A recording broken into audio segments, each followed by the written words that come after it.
안녕하세요. 정보가 세상을 바꾼다의 인포뱅크입니다. 이번에 전해드릴 내용은 중국, 미국 수출 1위 15년 만에 밀려 멕시코, 캐나다 1, 2위로 부상에 대해서 한번 알아보도록 하겠습니다.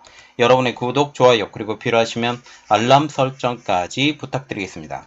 지금 미국과 중국과의 갈등이 계속되고 있는 가운데 중국 입장에서는 굉장히 좋지 않는 소식이 들려왔습니다. 그것은 바로 세계 최대 수입국인 미국에서 중국의 물품의 위상이 떨어지고 있고, 이는 곧 지금 수입이 줄어들고 있다라는 것이죠.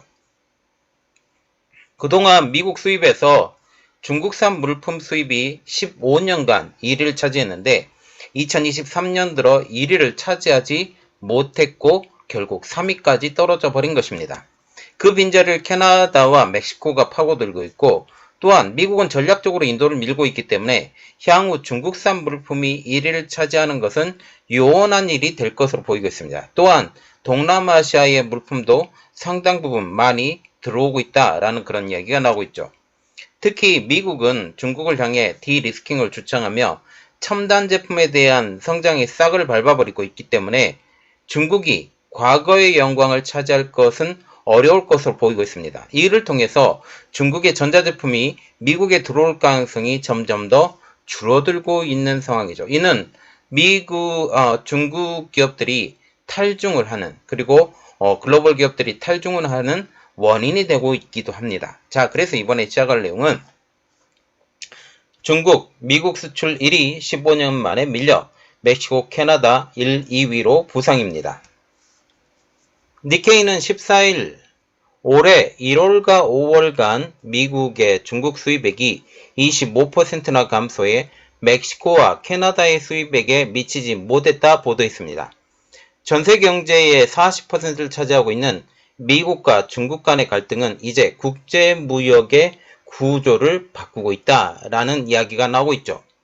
미국 상무부의 무역 통계를 근거로 올해 1월부터 5월까지 중국으로부터의 수입액은 1690억 달러.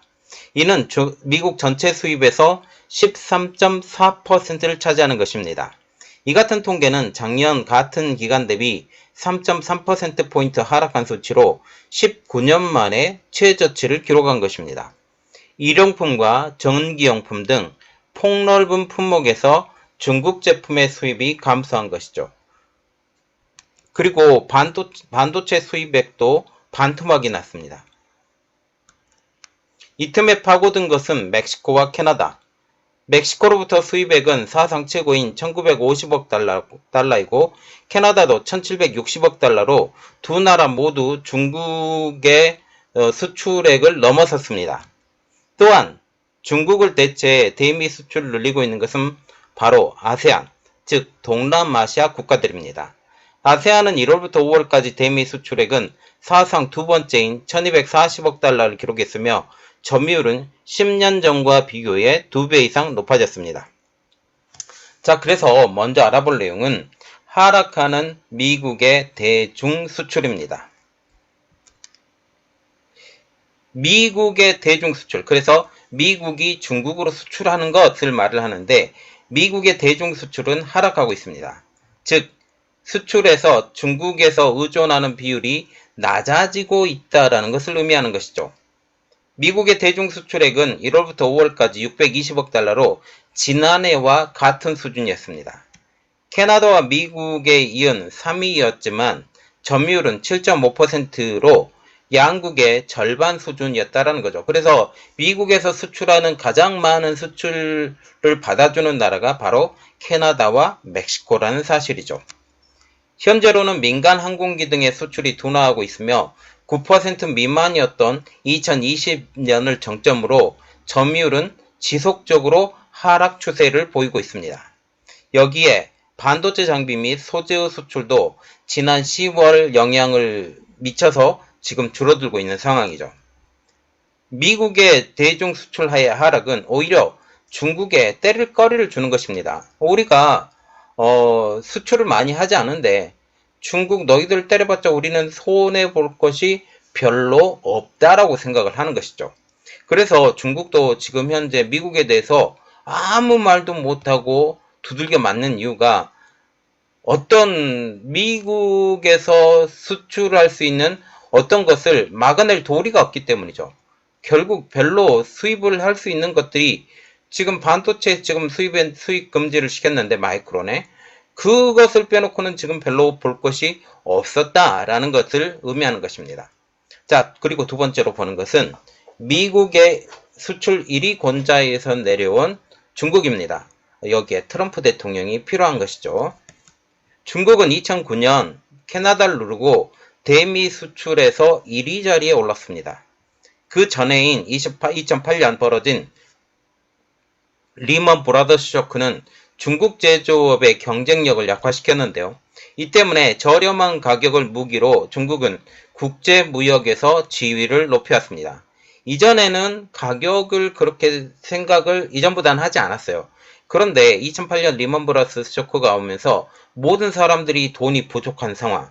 그래서 좀 더 저렴한 제품, 좀 더 가성비가 높은 제품 이런 이야기가 나오고 있었다라는 것이죠. 2001년 WTO 가입 이후 성장을 거듭해온 중국으로서는 절호의 기회를 잡은 것입니다. 2009년 이후 중국은 15년 만에 GDP의 경우 3.8배 증가, 수출 총액은 2.5배로 지금 확대가 된 상황입니다. 그러나 중국의 성장에 걸림돌이 되는 인물이 있었으니 그것은 바로 트럼프 전 대통령. 중국 수입에서 차지하는 중국 비중은 2015년부터 2018년까지 20% 전후까지 높아졌지만 트럼프가 대통령이 된 이후, 즉 2017년에 출범한 도널드 트럼프 정부 하에서는 감소 추세로 전환이 되었기 때문입니다. 그래서 중국의 경제의 성장 단계에서 트럼프 행정부 전, 트럼프 행정부 후로 나뉘어지고 트럼프 행정부 전까지는 성장을 지속해왔고 트럼프 행정부가 들어온 후에는 하향 곡선으로 그리고 있다라고 보시는 게 정확합니다. 미국 제조업의 부활을 내건 트럼프 정부는 모두 3,700억 달러 규모의 중국 수입품에 제재 관세를 부과했습니다. 당시 이것 때문에 중국이 난리가 났었죠. 조 바이든 정부도 이러한 고관세를 지속해서 경제 안정 보장을 이유로 첨단 반도체와 통신기기 관련해서 중국과의 단절을 나서고 있습니다. 바이든 대통령은 배터리와 전기차, 그리고 반도체, 이 4개 품목, 그리고 지금 바이오, 이러한 부분에서 중점으로 규정해 공급망을 재구축을 지시했습니다. 자, 그래서 이러한 공급망 재구축을 지시를 하다 보니까 미국 기업들이 대중 전략을 다시 짜기 시작합니다. 그래서 세 번째로 알아볼 내용은 대중 전략을 다시 짜기 시작하는 미국 기업입니다. 트럼프 행정부부터 바이든 행정부까지 중국에 대한 일관적인 정책을 펼치자 기업들도 대중 전략을 다시 짜기 시작합니다. 지금 트럼프 행정부 때만 견디면 될 것이다 라고 생각을 했었던 게 이제 바이든 행정부를 넘어서 또 다른 바이든 행정부가 되든 또 다른 트럼프 행정부가 되든 이것은 계속 지속돼 나갈 것으로 지금 보이자 기업들이 다시 대중 전략을 다시 짜기 시작을 한 것이죠. 그래서 생산체계의 재검토, 즉 탈중을 이야기를 하고 있습니다. 미국의 애플은 폭스콘, 페가트론, 위스트론 등 대만의 위탁 생산 업체에 대해서 생산 거점을 이제 중국에서 동남아 및 인도로 옮기도록 재촉하고 있습니다. 물론 100%를 다 옮긴다라는 것이 아니고 일부, 특히 미국에 들어가는 제품에 대해서는 이 인도와 베트남에서 생산되는 제품을 보내야 되겠다라고 이야기를 한다라는 것이죠. 미국의 의료업체 갭인 멕시코로부터 조달을 확대를 했습니다.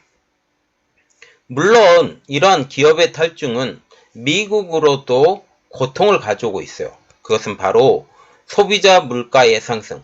저렴한 가격으로 들어왔던 물품들이 이제 저렴한 가격으로 들어오지 못하기 때문에 이것을 반영을 해서 소비자의 물가가 오르기 시작을 한 것입니다.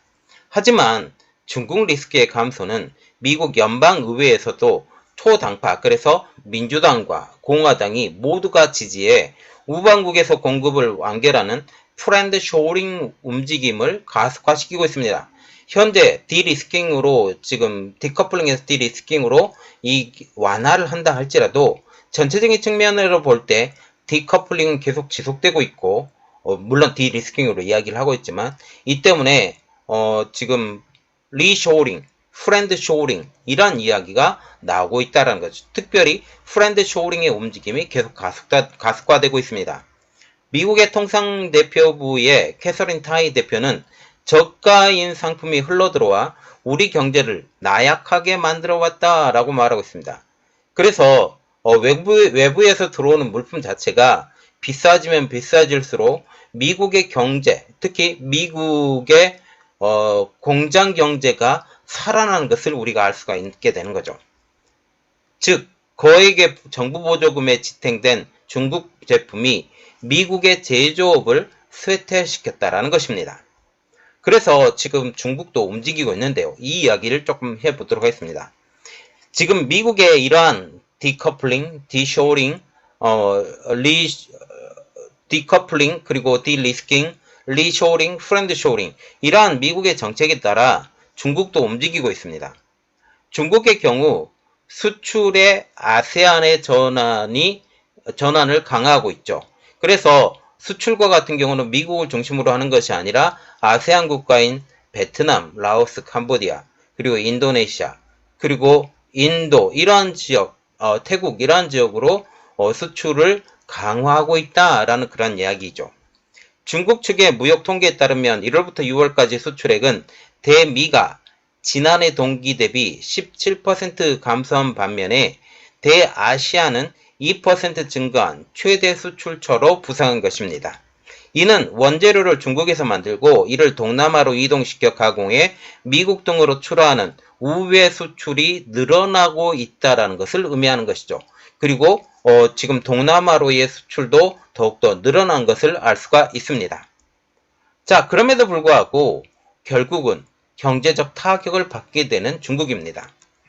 결국 탈중의 움직임이 확대되고 있기 때문에 이는 중국 경제에 타격이 되고 있습니다.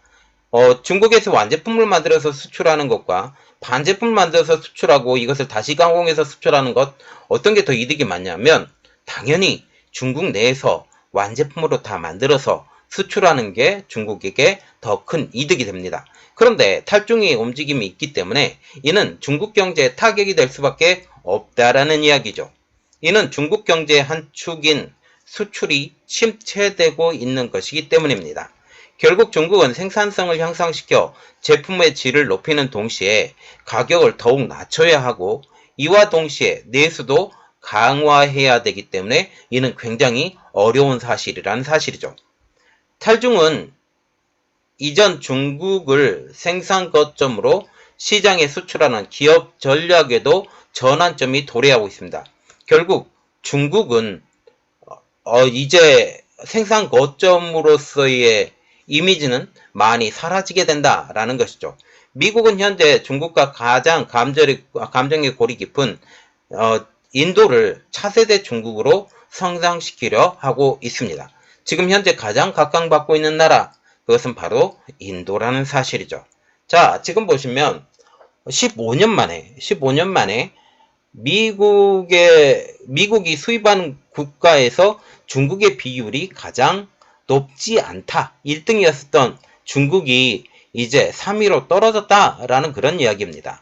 이것은 가진 의미는 상당한데 결국 많은 기업들이 탈중을 하고 있고 많은 기업들이 탈중을 하고 있기 때문에 다른 나라에서 수입하는 경우가 많다. 그리고 캐나다와 베트남도 이 탈중에 가장 큰 수혜를 얻는 나라가 되고 있다라고 보시면 감사하겠습니다. 자, 이번 내용은 여기까지 했고요. 저희 내용이 여러분들에게 도움이 되셨다고 생각을 하시면 구독, 좋아요, 그리고 필요하시면 알람 설정까지 부탁드리겠습니다. 감사합니다.